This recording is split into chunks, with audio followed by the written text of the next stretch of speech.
आज के टाइम में हमारी ज़िंदगी में इंटरनेट का क्या रोल है और क्या इम्पोर्टेंस है, ये हमें आपको बताने की बिल्कुल भी ज़रूरत नहीं है। आज वो वक्त है जब इंटरनेट हमारी बेसिक ज़रूरत बन चुका है। हर हाल में इंसान को इंटरनेट चाहिए। इंटरनेट हमारी ज़रूरत होने के साथ साथ कुछ कुछ केसेस में एडिक्शन भी बन चुका है। लेकिन क्या आपके मन में ख्याल आया है कि आखिर इंटरनेट को कौन चला रहा है? कोई ना कोई तो होगा ज़रूर जो इस पूरे सिस्टम को कंट्रोल कर रहा होगा। अब शायद आपको लगता हो कि इंटरनेट प्रोवाइड करने वाली ये कंपनियां ही इंटरनेट को कंट्रोल करती होंगी, जैसे कि जियो, एयरटेल, वीआई वगैरह। लेकिन अगर आप ऐसा सोचते हैं तो बिल्कुल गलत है। या फिर आपको लगता होगा कि हमारी गवर्नमेंट इंटरनेट को कंट्रोल करती है, पर ऐसा भी नहीं है। हमारी गवर्नमेंट का कुछ कंट्रोल इंटरनेट के ऊपर है तो, लेकिन पूरी तरह से नहीं है, क्योंकि गवर्नमेंट सिर्फ कुछ वेबसाइट को ब्लॉक कर सकती है या कुछ पोस्ट वगैरह हटा सकती है, लेकिन इंटरनेट को पूरी तरह कंट्रोल नहीं कर सकती। अब आपको लग रहा होगा कि शायद गूगल, फेसबुक, यूट्यूब इस तरह की कंपनी इंटरनेट को कंट्रोल करने का काम करती होंगी, क्योंकि यही तो कंपनियां हैं जो कि सबसे ज़्यादा पॉपुलर हैं और इन्हीं के पास सबसे ज़्यादा डेटा भी है। लेकिन ऐसा भी नहीं है। इन कंपनियों का कंट्रोल सिर्फ हमारी वेबसाइट के ऊपर है। अगर आप खुद कोई दूसरी वेबसाइट बनाते हैं तो ये कंपनी आपकी वेबसाइट में इंटरफेयर नहीं कर सकती। अब यहाँ एक और सवाल खड़ा होता है कि अगर हम इंटरनेट पर कोई वेबसाइट क्रिएट करते हैं तो आखिर वो कौन है जो हमें वेबसाइट क्रिएट करने के लिए स्पेस दे रहा है। और दोस्तों, आज के टाइम में फ्रीडम और डेमोक्रेसी मेंटेन करने के लिए इंटरनेट काफ़ी ज़्यादा नेसेसरी हो चुका है, क्योंकि हमारी दुनिया में बहुत से ऐसे देश भी हैं जो अपने नागरिकों को इंटरनेट से बहुत दूर रखते हैं, ताकि वहाँ रहने वाले सिटीज़न कभी उनके खिलाफ आवाज़ न उठा सकें।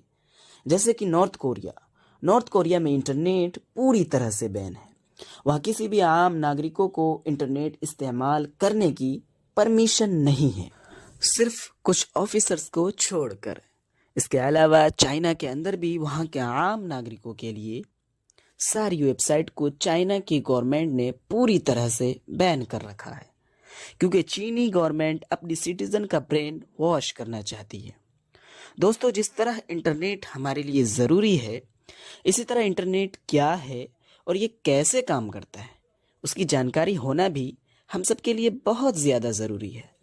आपने देखा होगा कि YouTube की वेबसाइट का लिंक www.youtube.com है, और इस लिंक में जो YouTube है उसे डोमेन नेम कहा जाता है, और उसके आगे जो .com लगाया गया है उसे टॉप लेवल डोमेन के नाम से जाना जाता है। अगर आप इंटरनेट पर कोई वेबसाइट बनाना चाहते हैं तो आपको सबसे पहले अपना डोमेन नेम परचेज करना होगा। अब आप सोच रहे होंगे कि आखिर डोमेन नेम कहाँ से ख़रीदा जाएगा। तो दोस्तों, इंटरनेट पर कई सारी ऐसी वेबसाइट हैं जो डोमेन नेम बेचने का काम करती हैं, और इस तरह की बहुत सी वेबसाइट्स मौजूद हैं जहां से आप डोमेन नेम परचेज कर सकते हैं। लेकिन यहाँ सोचने वाली बात यह है कि आखिर इन वेबसाइट्स को डोमेन नेम बेचने का राइट कौन दे रहा है? इन वेबसाइट्स को ये फ्रीडम कौन दे रहा है कि वो डोमेन नेम बेच सके? अब देखने में तो ऐसा लगेगा कि इन वेबसाइट का ही इंटरनेट पर कंट्रोल होगा और यही डिसाइड करेंगे कि किसके पास कौन सी वेबसाइट होगी। लेकिन ऐसा बिल्कुल भी नहीं है। इन वेबसाइट्स के ऊपर एक अथॉरिटी काम करती है जिसे आईकैन के नाम से जाना जाता है, और इसका पूरा नाम internet corporation for assign name and number है। दोस्तों, ये एक नॉन प्रॉफिट ऑर्गेनाइजेशन है जो लॉस एंजलिस में बनी हुई है। ये इंटरनेट की एक टॉप लेवल अथॉरिटी है और इसका काम है डोमेन नेम बेचने वाली वेबसाइट को ये राइट देना कि वो किसी को भी वेबसाइट का नाम बेच सके। इस ऑर्गेनाइजेशन का काम यह है कि ये डिसाइड कर सकती है कि कौन सी वेबसाइट डोमेन नेम बेचेगी। इसके अलावा ये भी डिसाइड कर सकती है कि कौन सा डोमेन नेम किस वेबसाइट का हो सकता है, किसे .com देना है, किसे .in देना है, और किसे .info देना है, किसे .org देना है। ये सब कुछ डिसाइड करने का काम आईकैन का है। आईकैन बताता है कि आप .com नाम की वेबसाइट बना सकते हैं या .in के नाम की वेबसाइट बना सकते हैं। दोस्तों, वैसे तो ये एक नॉन प्रॉफिटेबल ऑर्गेनाइजेशन है, लेकिन इसका काम है अलग अलग कंपनियों को डोमेन नेम सेल करना। और जिन कंपनियों को ये डोमेन नेम सेल करती है उन्हें रजिस्ट्रीज के नाम से जाना जाता है। इसके अलावा अगर आप इस वेबसाइट पर जाएंगे तो आपको ये भी दिख जाएगा कि किस कंपनी ने किस नाम के डोमेन नेम खरीदे हैं। दोस्तों, रजिस्ट्रीज के नीचे आते हैं रजिस्ट्रार कंपनी, जो कि डोमेन नेम लोगों को बेचने का काम करती है। अब शायद आपको लग रहा होगा कि ICANN ही वो कंपनी है जो पूरे इंटरनेट को कंट्रोल करती होगी, यानी कि इंटरनेट का मालिक ICANN ही है। लेकिन ऐसा नहीं है, क्योंकि इंटरनेट बहुत ही डिसेंट्रलाइज्ड नेटवर्क है। इंटरनेट बहुत ही बड़ा जाल है और जो भी मोबाइल या कंप्यूटर इंटरनेट से कनेक्ट है उन सभी ने मिलकर इंटरनेट को बनाया है और इन सबको कनेक्ट करने का काम एक सर्वर कर रहा है। फिर वो आपका मोबाइल फोन हो या कोई कंप्यूटर, सबको एक दूसरे के सर्वर से कनेक्ट कर रखा है।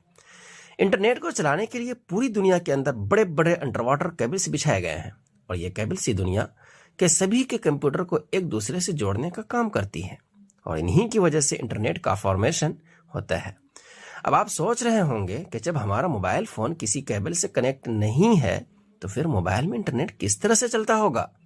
तो असल में हमारा मोबाइल टावर से कनेक्ट रहता है।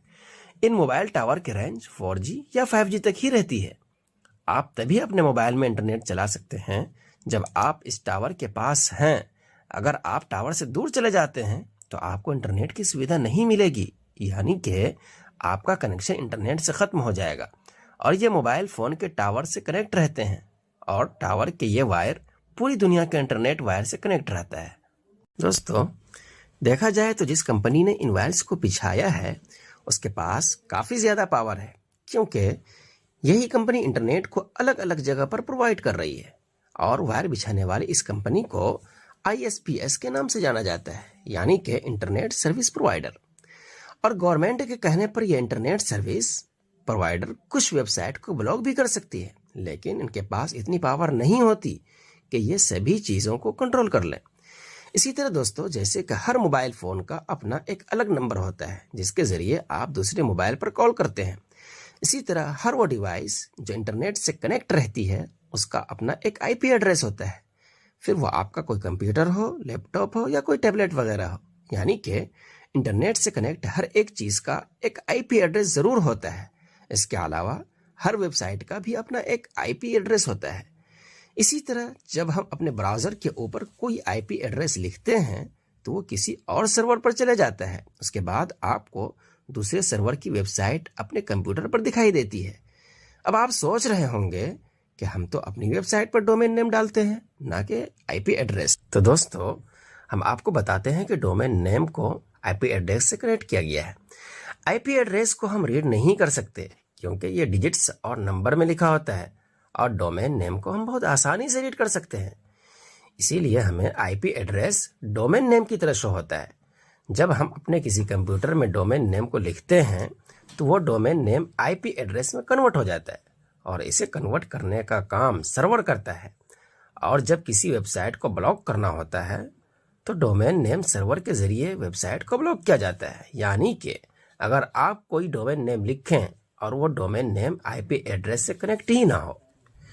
अब चलिए बात करते हैं कि आखिर इंटरनेट को कौन कंट्रोल कर रहा है। इसका सही जवाब है कि असल में इसे कोई कंट्रोल नहीं कर रहा है, और देखा जाए तो हम सभी इसे कंट्रोल कर रहे हैं, क्योंकि इंटरनेट तभी चल सकता है जब ये एक डिसेंट्रलाइज सिस्टम हो।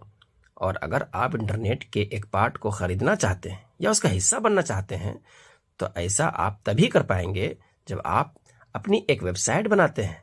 और ऐसा करने के लिए सबसे पहले आपको एक डोमेन ख़रीदना होगा, उसके बाद आपको एक सर्वर ख़रीदना होगा जिसको होस्टिंग भी कहा जाता है, जहां पर आपकी वेबसाइट होस्ट करेगी, जहां आप अपनी वेबसाइट को स्टोर कर सके। उसके बाद आपको अपना डोमेन नेम सर्वर से लिंक करना होगा और इसको पब्लिश करना होगा।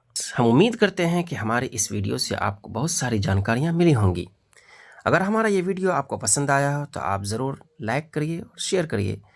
और आपको इस तरह की जानकारी हासिल करना हो तो हमारे इस वीडियो में आप कमेंट ज़रूर करें।